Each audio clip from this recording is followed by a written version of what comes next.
We are here at what's called Wake and Lake, Baby. Which is a new rental property in your arsenal. This is Zach and Katie from Grand Welcome, and we are going to do a walkthrough today. They're going to show us how they pre-onboard a property. So when you hire them to list your property to rent, this is how thorough they are. So you want to go take a walk through? Yeah, let's do it, man. All right, Come let's on. go. So look, the first thing you're really looking for walking into the house is how does it feel? Like, think about your guest experience. So, Jeff, you ever invited your best friend to come over to your house, stay the night maybe, hang out? You want it to feel good, right? So here's the thing. We're coming up to the house, we're looking at the door, we're saying, hey, what are some things we can do? Look, we already know we gotta do some cleaning. No big deal. Every house of the lake, there's gonna have some things we gotta go do, right? We're also looking for, what's the entrance look like? You see they got the doorbell here, there's some things on the bell. And secondly, it's got this electronic lock already here. That's one thing we don't have to do. But it's important to note, we put electronic locks on all the houses so we can change those locks for guests. But you don't want somebody having your code coming into your house when they feel willy-nilly, right? So that's one thing we're really looking for as we go into the house. So come on in. So we just walked in. How does it feel? How does it smell? How does it look? That's a big deal when you're creating a really good guest experience. When you decide to Airbnb, VRBO, when you decide to create a vacation rental out of your second property, what's really important is you're thinking about how your guests feel when they come in. You want them to have that good feeling about it. So if there's an odd smell, or if there's something crazy going on when you walk in, or you want it to feel really good. In fact, this place was already a rental before we picked it up. So it actually feels pretty good when you walk in the door. You walk in, there's a nice table, it's not cluttered. The living room furniture is staged nicely. You've got some lighting coming in with these big windows. In fact, it's kind of a dreary day today, and there's still lots of light coming into this house. You want to feel good about the property. And that's some things we look for. Secondly, we want to look and actually go talk to the neighbors. So I actually spent some time with the next door neighbors when we first got here earlier, before you got here, Jeff. And we sat down and we said, what's the experience been like? This has been a rental. What has it been like? They weren't really pleased, to be honest with you. They had a lot of concerns about it being a rental. I sat down with him for 45 minutes? And I said, tell me more. Like, why do you feel that way? And he just didn't feel like he had the ability when there's something going wrong, or he felt like it was too loud or whatever, to do anything. So what were they doing? They were calling the police. Terrible guest experience, terrible. So what did I do? I gave him my card. I said, call me when you have a problem. I want to talk to you. Look, it's really important that the neighbors feel good about where they live, and no different than you wouldn't want your neighbor doing that, right? So we want to do that for you and create those relationships, right? Secondly, this is great. Got our friend Winter here playing with the toys. This kid area right here is awesome. You can see a lot of times they gravitate to that. And when you have kids and family atmosphere, which this place we want to create a really family atmosphere, guess what? That's an awesome opportunity. It's not cluttered. It's just simple little things. It's something you can really do. So that's a super note we're going to take into this property. And actually, we may even figure out how we enhance that for the homeowner long term and the guests. All right, so Katie, let's walk through the kitchen, how we do that, what we're looking for. Yeah, so in the kitchen, really what we're here looking for is to make sure that the kitchen has everything that a guest is gonna need to cook in the property. Because especially here at the lake, you've got people that are coming for long weekends, week or more vacations, and they're probably not going to eat out every night. They're gonna wanna do some cooking. They're gonna wanna fill the fridge. They're gonna wanna use the dishes and all the stuff. And so we gotta make sure that the house is equipped with everything that they're gonna need. So when we come in, we are gonna go through all of the cabinets, and we're gonna check to make sure that there are enough plates and cups and bowls, silverware. We want, at a minimum, 1.5 times the number of occupants for the house. So this house holds 12 people at most. And so we're gonna at least want, 18 or more plates and bowls and cups, because if you have 12 people staying here and they eat a meal together, they're gonna have to do dishes every single time they cook, because now every single plate, every single bowl is dirty. So we want to give that experience. The same thing goes with, appliances. Let's think about what you would want. Let's put a crock pot in here so that they can, put something on, go play in the lake, and come back and dinner's ready. Blender, coffee maker, toaster. I mean, these are all simple things, but not having them makes it a lot harder for them to have a good experience in the home. Another one, even with the coffee maker, is we really encourage our homeowners to have both a standard 12-pot coffee maker as well as the single serve Keurigs.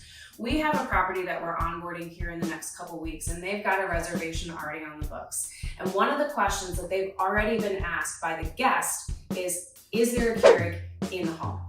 Because that's what they want. That's the experience that they want to have. And so we want to provide that without them having to ask for it. So we're going to go take a detailed inventory of this space and make sure that it is perfectly appointed and that there's not going to be anything that they're going to need to cook that they're not going to have.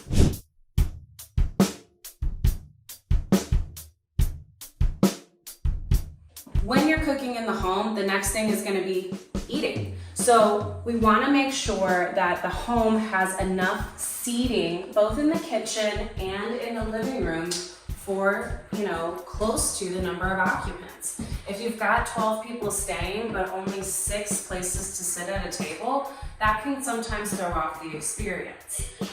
Same thing if there's not enough seats in the living room. So those are just some things that you may not normally think about. And most of the time, you're not going to have the maximum occupants in the house. But on that few occasions that you do, you want to make sure that they have a good experience too.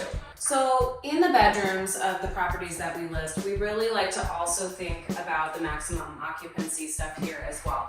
You've got a room and it's very lovely. Guests have what they need. There's nightstands on each end of the bed. The nightstands have plugs so that they can plug in their phone. But something that's missing here for me would be some lamps, because somebody might want to sit in bed and read, look at their phone. We want to make sure that the closet has hangers so that they can hang up their clothes, if they're going to stay for a full week.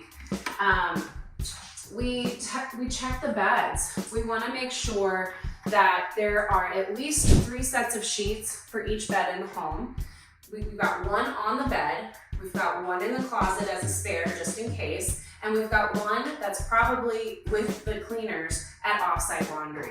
And so we're constantly rotating through those 3 sets. And if we don't have that, then there's a chance that we don't have enough when we need it.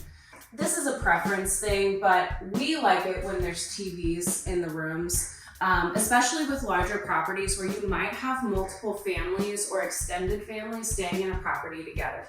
Sometimes you can have too much family togetherness and you need a place to just go and retreat for a minute and have some alone time. And so having a TV in that space just makes them have a place that they can go and relax. Yeah, specifically a smart TV.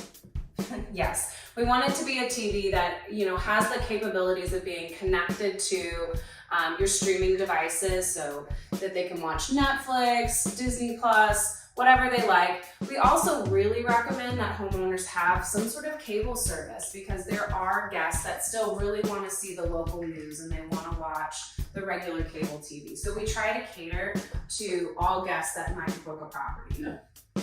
When you think about listing a property, especially at Lady Ozarks, there's a lot of docks. I think a lot of people, I go back to my analogy. You invite your friend over and there's these things. You want to make sure those things are, whatever it is you're going to, you should do it. So a couple things. A, life jackets available. You have life jackets on the dock, that all cool stuff. So come to this property here. Got a couple great kayaks. What a fantastic option for folks that are coming down. They want to go kayaking, have a good time. Lily pads. Lily pads are a big deal. Everyone loves them. They're a fantastic opportunity. So actually slips, we typically tell people when you have someone rent a boat, for example, your lift isn't always gonna fit the boat they rent. So just remember that your lift might be down most of the weekend while they're parking the boat if it doesn't fit on the actual lift. So a lot of times, if you have a property owner that's only for vacation use, that's it, we'll actually tell them to take the lift out. Just because most of the time, the boat doesn't fit. Now, luckily, if you're gonna have one, the tri-tune lift is a really good way to do that, because most of the rentals are gonna be a tri-tune, right? So it makes sense. This actually makes a pile of sense for this property. Secondly, a lot of times your fishing boats will slip on here as well, so it works out. If you're gonna do one, this is not a bad one to have at all. And we also also just want to make sure that there's a space to sit on the dock. So having a table and some chairs, maybe even lounge chairs for sunning. Those are things that, you know, just make this a very accessible space for all of the guests. This is what lake life, lake renting, lake owning is like here. So if you want to rent this property, if you want to hire them to rent your property, how do they get a hold of you guys? Well, if you want us to manage your property, lakeozarkmanagement.com. Great website to visit. You can call me, number, hey Jeff, try this again, number here, like over here. There you go. Yeah, so yeah, you can call us, you can email us, you can send us a letter. We're really okay with it. But in all honesty, go to our website, our numbers are on there. You can text me on that number. We'd love to get a hold of you and learn more. And if you're interested in booking this property, you can find it listed on over 30 booking sites. GrandWelcome.com is a great place to go and find all the bookings for Grand Welcome across the nation, especially the ones here at Lake of the Ozarks.